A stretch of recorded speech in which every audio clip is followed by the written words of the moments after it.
በርጤሜዎስ በእስራኤላውያን ሁሉ ላይ በእስራኤል አውራጃ ላይ ነግሶ ሳለ መልካምን ሥራ ሁሉ ሰርቷል። ብዙ የሚያስደስቱ ነገሮችን ሰርቷል። የእግዚአብሔር ሰዎችን ሁሉ በመልካምነት መርቷል። ነገር ግን ከዕለታት አንድ ቀን በርጤሜዎስ እንዲህ ብሎ ተናገረ ይላል ክርስቲያኖች።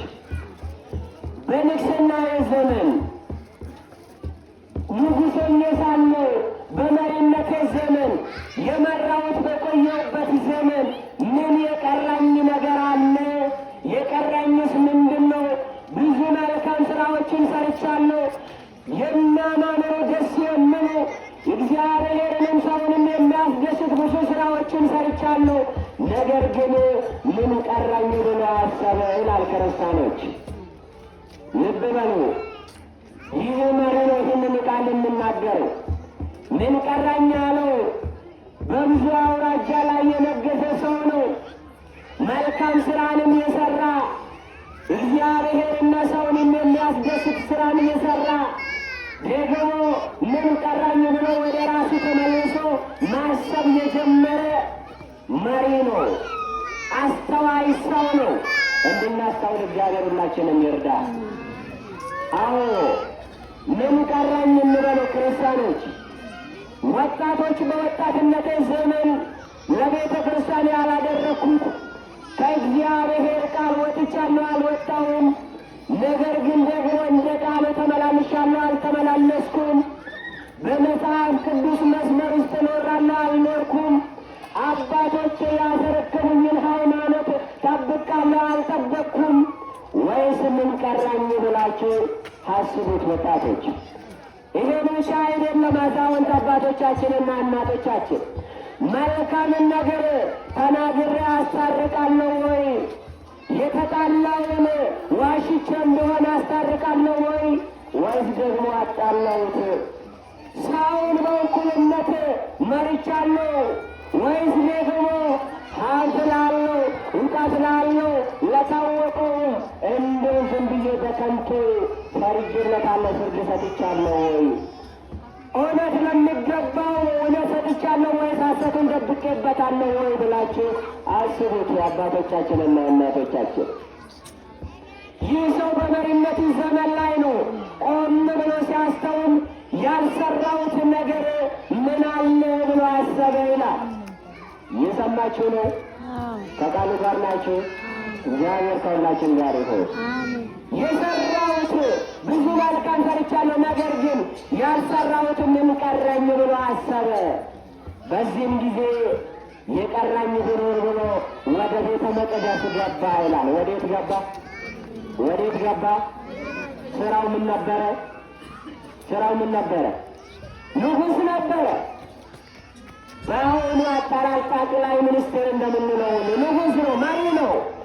የቀረኝስ ምንድን ነው ብሎ ወደ ተቀደሰች ስፍራ ሰውና እግዚአብሔርና ሰው ወደሚገናኙበት ስፍራ ወደ ቤተ መቅደስ ገባ።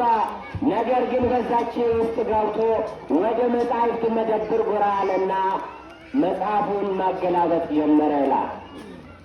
ማንበብ ሙሉ ስለሚያደርግ፣ ማንበብ አስተዋይ ስለሚያደርግ፣ ማንበብ አዋቂነትን ብቻ ሳይሆን አላዋቂነትንም እንደ ስለሚያስረዳ መጻሕፍትን ማገላበጥ ጀመረ። ሲያይ ሲመለከት በቤተ መቅደስ ያሉት መጻሕፍት ሁሉ በቤተ መቅደስ ውስጥ ያሉ መጻሕፍት ሁሉ የተጻፉት በዕብራይስጥ ቋንቋ ነበረ ይላል። በምን ቋንቋ?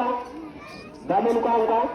መጨረሻ ላይ ጠይቃቸዋለሁ። አሁን እያልኩትን ካላስተዋላችሁ በዕብራይስጥ ቋንቋ የተጻፈ ነው በዛ ውስጥ ያሉ። ነገር ግን ይህ ንጉሥ እንዳለ ከዕለታት አንድ ቀን የቀራኝ ቢኖር ይህንን መጽሐፍ ከዕብራይስጥ ወደ ጽር መቀየር ይኖርብኛል ብሎ አሰበ ይላል። ከዕብራይስጥ ወደ ጽር መቀየር አለብኝ። ያልሰራሁት ይሄ ነው።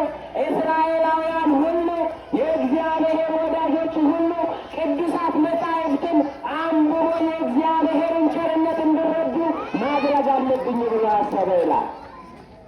በዚህም ጊዜ እንዲህ አለው ክርስቲያኖች፣ 70 ሊቃውንትን ሰበሰበ ይላል። ምሁራንን፣ የተማሩ የበቁ የሕግ ባለሙያዎች የሆኑ ሕግን የሚያውቁ መለኮትን የሚያውቁ ትርጓሜን የሚያውቁ ብዙ በዛ ያሉትን 70 ሊቃውንት 70 ምሁራንን ሰበሰበው።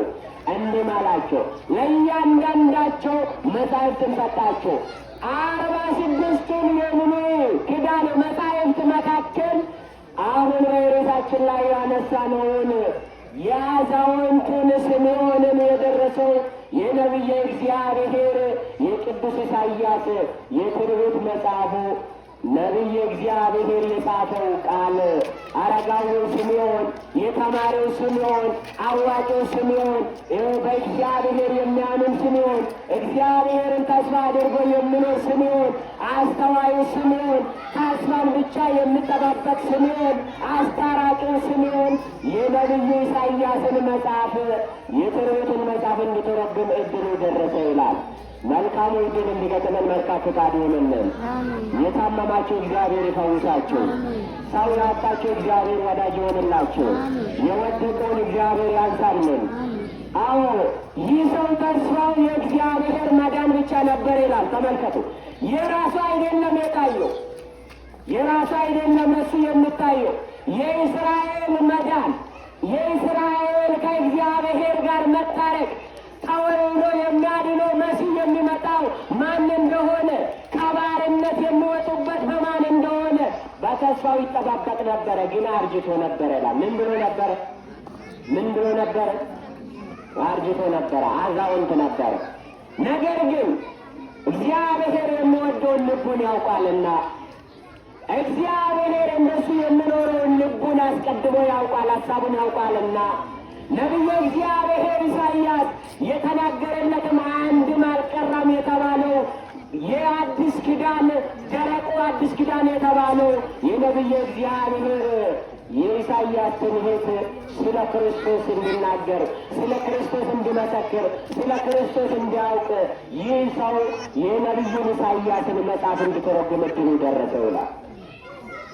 በዚህም ጊዜ እንዲህ አለው፣ የኢሳይያስን ትንቢቱን መጽሐፍ የትንቢቱን መጽሐፍ ከዕብራይስጥ ወደ ጽር እየቀየረ እየጻፈ ከምዕራፍ 1 ጀምሮ እስከ ምዕራፍ 7 ድረስ ደረሰው። ከስንት ምዕራፍ? ከስንት ምዕራፍ? ከ1 እስከ 7 ምዕራፍ ደርሶ ምዕራፍ 7 ከቁጥር 14 ላይ ሲደርስ የሚያስደንቅ ቃል ደግሞ በጣም የሚያስደንቅ ቃል እግዚአብሔር ካልገለጸለት በቀር እግዚአብሔር እንድናስተውል ካላደረገው በቀር ማንም መርምሮ የማይደርስበት ደግሞ የተናገረው እግዚአብሔር የሚፈጽም መሆኑን እዛ አካባቢው ላይ ምዕራፍ 7 ከቁጥር 14 ላይ ሲደርስ እንዲህ የሚል ቃል አገኘው ይላል። እየሰማችሁ ነው? እግዚአብሔር ከሁላችን ጋር ይሁን። ድንግል በድንግልና ትወልዳለች የሚለውን ቃል አገኘ ይላል። ምን የሚለውን ቃል?